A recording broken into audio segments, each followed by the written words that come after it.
I don't know about you, but I love me some pork belly. And I get my pork belly from Costco. They sell them whole or you can get them sliced. And I get them sliced because it's easier for me to cut them into big chunks. Once I get them sliced, I salt and pepper them and then I throw them into a hot pan of oil. Now I know this is not the healthiest thing, but I love fried pork belly. So as my pork belly is frying up, I head over to the sink and I start getting my greens ready. So I learned this little trick from Rachel Ray.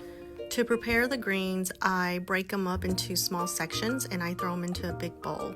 And once they're in the big bowl, I run really cold water all over them. I fill the bowl all the way up. And then I take my hand and I just kind of swish them around, and then the dirt and the sand will kind of just sink down to the bottom, and then I leave it there.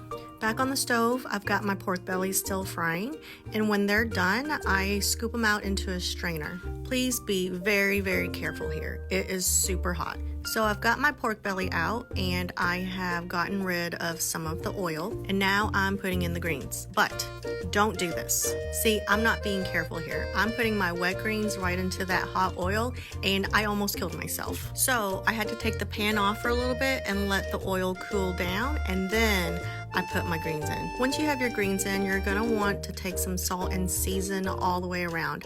I also add a little garlic powder and onion powder. Just please measure to your heart's desire. And once it cooks down a little bit, I add the pork belly back in. I give it a little stir and then I put the top on so that the greens can cook down a little bit. So you might be wondering what kind of greens I'm using, and I actually don't know. I get these greens from the Asian store, and all I know is that they're greens and they have yellow flowers on them. I'm pretty sure it's some form of bok choy, but you can always use other greens. You can use real bok choy, you can use turnip greens, collard greens, any kind of greens you like. You just want to make sure that you season them well and let them cook down to your desired tenderness. When they're done, I put them on top of a bed of rice and it's good to go.